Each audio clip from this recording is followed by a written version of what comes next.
Our first subtitle will be Young Hickory. So, as we said in our notes for last time, in the election of 1844, the major issue is manifest destiny and expansionism. Tyler briefly runs before realizing he has absolutely no chance of getting elected and drops out. And so it boils down to Clay versus James K. Polk. James K. Polk does end up winning that election. A little bit about him: he was nicknamed Young Hickory. We'll get to that more in just a moment. In general, Polk is kind of an underrated president. He was not overly popular at his time, even though he did win the election, and he's mostly overlooked by historians later. He said right off the bat that he would serve only one term, and he did. He had the goal of uniting the different factions of the Democratic Party, and he thought announcing that he would only serve one term might help him do that. He was a trained lawyer, as many politicians were at this day.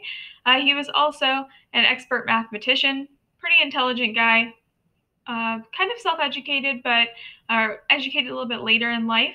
He was considered America's first dark horse candidate.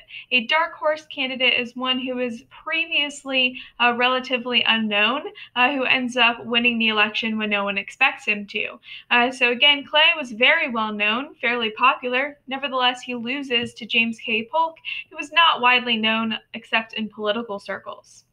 He's kind of viewed as Jackson's next heir after the failure of Martin Van Buren. This is why he's known as Young Hickory. When they kind of ask what he stands for in the election, his election committee responds by calling him Young Hickory, in a throwback to Jackson's Old Hickory moniker. He actually doesn't have very much in common with Jackson. He was an early Jackson supporter, and as a member of the House of Representatives, was part of kind of the Jacksonian faction.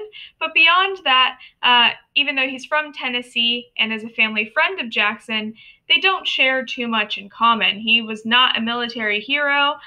He did own slaves on his plantation in Tennessee, and just didn't have as much in common with Jackson as we might expect from that nickname.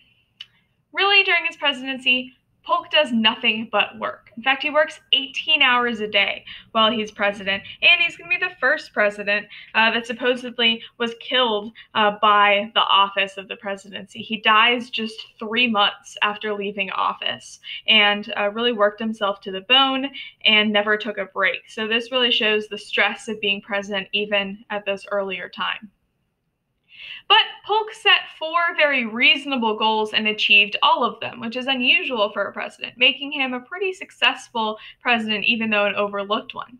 He wanted to settle the Oregon question, acquire California, reestablish the independent treasury that Martin Van Buren had established and had been taken away under Tyler, and reduce the tariff.